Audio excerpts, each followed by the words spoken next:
천사가 여자들에게 말하여 이르되 너희는 무서워하지 말라. 십자가에 못 박히신 예수를 너희가 찾는 줄을 내가 아노라.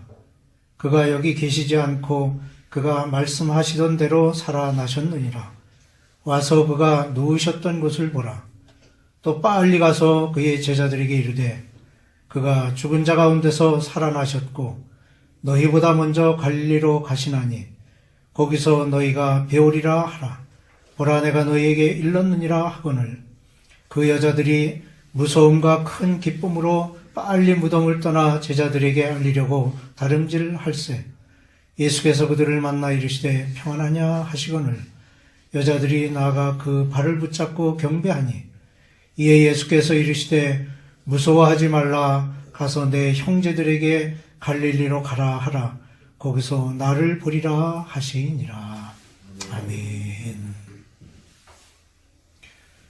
예수님께서 생전에 그의 고난과 부활에 대하여 여러 번 예고하셨습니다. 마태복음, 마가복음, 누가복음에 각각 3번씩 기록되어져 있습니다. 마태복음 16장 21절에 보면 이때로부터 예수 그리스도께서 자기가 예루살렘에 올라가 장로들과 대제사장들과 서기관들에게 많은 고난을 받고 죽임을 당하고 제3일에 살아나야 할 것을 제자들에게 비로소 나타내시니라는 말씀이 있습니다. 예수님은 예고하신 대로 3일째 되는 날 부활하셨습니다. 막달라 마리아와 다른 마리아가 무덤에 찾아갔을 때 그들은 돌 위에 앉아있는 빛나는 모습의 천사를 보았습니다. 그 천사가 여인들에게 부활의 소식을 전합니다. 첫째로 무서워하지 말라는 것입니다. 5절에 너희는 무서워하지 말라. 십자가에 못 박히신 예수를 너희가 찾는 줄을 내가 아노라. 예수님이 누우셨던 무덤 주변의 상황은 무서움으로 가득 차 있었습니다. 큰 지진이 일어났고 무덤을 막고 있던 돌이 굴러 열려 있고 무덤을 지키고 있던 군인들은 무서워 떨며 죽은 사람같이 되었습니다. 무엇보다 여인들이 무덤에 도착했을 때는 이미 빈 무덤이었습니다. 이와 같이 무덤 주변은 폭풍 후의 모습과 같이 혼란하여 무서움에 가득 차 있었습니다. 그런 상황에서 천사가 여인들에게 무서워하지 말라고 한 것입니다. 여인들은 비록 예수님이 십자가에 못 박혀 돌아가셨지만 그를 사랑했고 믿음으로 무덤에까지 찾아온 이들이었습니다. 그런 그들에게 천사는 십자가에 못 박히신 예수를 너희가 찾는 줄을 내가 아노라고 말했던 것입니다. 이와 같이 주님을 따르는 사람들은 여러 가지 어려움을 당할 수가 있습니다. 오늘도 주님은 우리에게 무서워하지 말라고 위로하십니다. 그분은 모든 사람의 마음을 이미 알고 계시므로 그를 찾고 그의 도움을 구하는 자에게 위로를 주시며 도와주십니다. 그렇습니다. 무덤에 찾아온 여인들에게 있어서 예수님이 살아나셨다는 말은 모든 두려움을 단번에 없애주는 희망의 소식이었습니다. 그것은 우리 주님께서 죽음을 정복하시고 사망에서 부활하셨기 때문입니다. 예수님께서 우리를 위하여, 우리의 삶을 위하여, 우리의 부족함을 위하여, 그리고 우리의 죄악을 위하여 대신 죽으셨습니다. 그러므로 우리는 우리의 약한 부분을 모두 잊어버리고 앞을 향하여 주님만 바라보고 나아갈 수 있는 것입니다. 로마서 4장 25절에는 예수는 우리 범죄함을 위하여 내어줌이 되고 또한 우리를 의롭다 하심을 위하여 살아나셨느니라고 말씀합니다. 우리가 어떤 환경에서도 두려움 없이 담대히 나아가 승리할 수 있는 것은 우리 주님이 부활하셨기 때문입니다. 천사는 두려움에 떨고 있는 성도들에게도 두려워하지 말라는 부활의 소식을 전합니다. 그럼 이제 우리는 완전히 낙망하여 죽은 것 같고 비참한 환경으로 어려움에 처해 있을지라도 예수 그리스도의 생명의 말씀을 듣고 생수의 강을 체험하면 우리의 영혼이 빠르게 소생함을 얻고 사망에서 생명으로, 절망에서 희망으로 가득 차게 될 것입니다. 이것이 바로 성도의 특징입니다. 성도는 강인한 생명력을 가지고 죽음의 쇠사슬과 죽음의 울타리 속에서도 헤어나올 수 있는 놀라운 힘과 부활의 생명력을 가진 힘 있는 자인 것입니다. 둘째로 살아나셨다는 것입니다.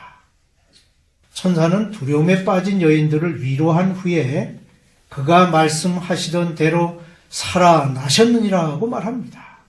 6절에 그가 여기 계시지 않고 그의 말씀하시던 대로 살아나셨느니라, 와서 그의 누우셨던 곳을 보라. 이 말은 주님이 지금 여기 계시지 않고 살아나셨기 때문에 빈 무덤에서 예수님의 부활을 눈으로 직접 목격하고 확실히 믿으라는 것입니다. 예수님의 부활 사건은 빈 무덤을 보고 확인할 수 있는 역사적 사실임을 증거해 주고 있습니다. 우리가 예수 그리스도의 부활을 믿게 되는 것은 제자들의 증거나 성경의 증거, 빈 무덤을 통해서 가능합니다. 하지만 우리가 그것을 영적으로 체험하고 믿음으로 받아들이는 것이 더욱 중요합니다. 우리가 부활의 사실을 믿을 수 있는 것은 모든 증거로만 되는 것은 아닙니다. 그것도 필요하지만 그것을 신뢰하고 확신하는 믿음으로 가능합니다. 그리고 그 믿음 또한 하나님의 은혜라 할 수 있습니다.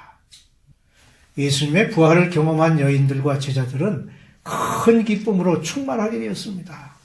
하지만 예수님을 십자가에 못 박아 죽게 한 사람들은 그 부활의 사실을 확인하고서도 믿기는커녕 오히려 은폐하고 숨기려 하였습니다.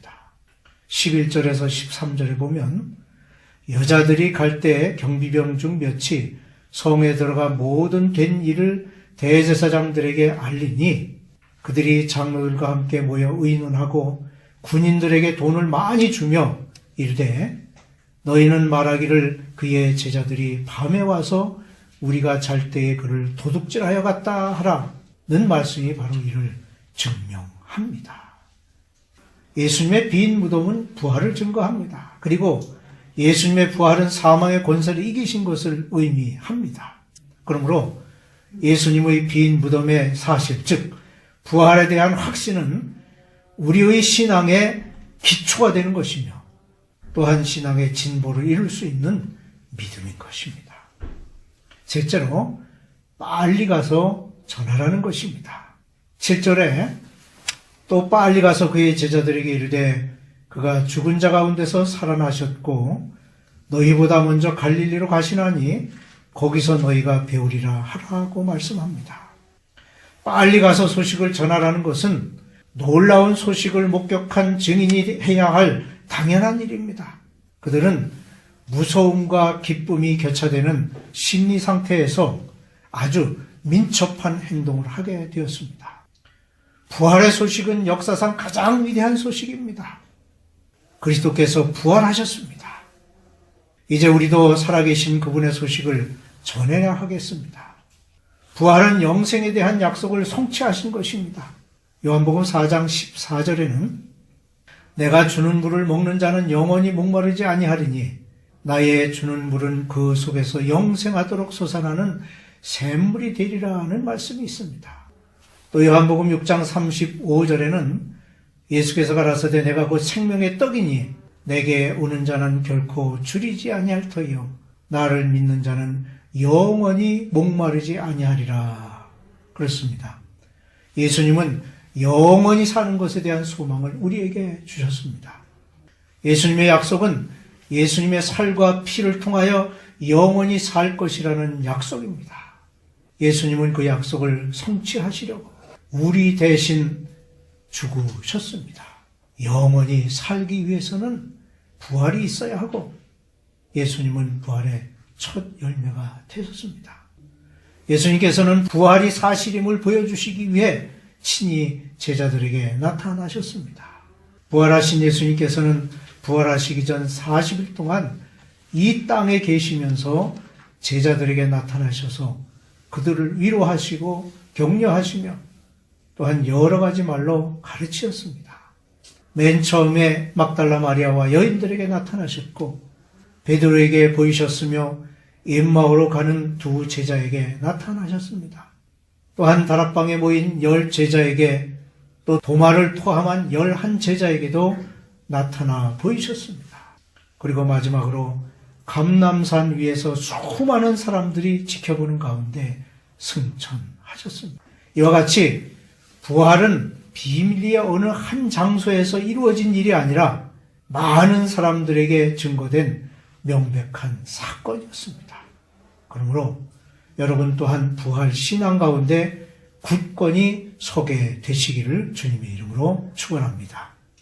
그리스도의 부활은 놀라운 그 자체입니다. 무덤을 지키던 군인들이 죽은 사람과 같이 된 사건입니다.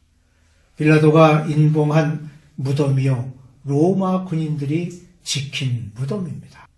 마태복음 27장 64절에 그러므로 명령하여 그 무덤을 사흘까지 굳게 지키게 하소서. 그의 제자들이 와서 시체를 도둑질하여 가고 백성에게 말하되 그가 죽은 자 가운데서 살아났다 하면 후의 속임이 전보다 더 클까 하나이다는 말씀은 대제사장들이 거짓말을 지어내어 빌라도에게 한 말입니다. 여인들은 무덤문을 굴려낼 것을 걱정했는데 예수님의 부활은 이러한 모든 것들을 다 무의미한 것으로 만들어버리고 말았습니다. 하나님께서 하시는 일에 사람의 간섭은 아무런 힘을 쓸 수가 없습니다. 지진이 일어나고 무덤문이 열리고 할 때에 무덤을 지키던 군인들은 놀라는 일밖에 할 수 있는 일이 없었습니다. 누구보다 예수님을 죽인 자들이 더욱 놀랐습니다. 이제는 됐다라고 하면서 안심하고 있었지만 그들은 부활의 보고를 받았을 때에 그 사실을 은폐하려는 시도밖에 할 수 있는 일이 없었던 것입니다. 예수님의 부활은 기쁨입니다. 믿지 못하는 자들이나 죄인들에게는 놀라움이지만 주님을 사랑하는 자들에게 부활은 기쁨이요 사랑이요 영광인 것입니다. 8절에는 여자들이 큰 기쁨으로 무덤을 빨리 떠났다고 기록하고 있습니다. 예수님의 부활은 예수님의 제자들까지도 믿지 못했을 만큼 놀라운 사건입니다. 너무나도 엄청난 사건이기 때문에 제자들도 믿지 못했던 것입니다.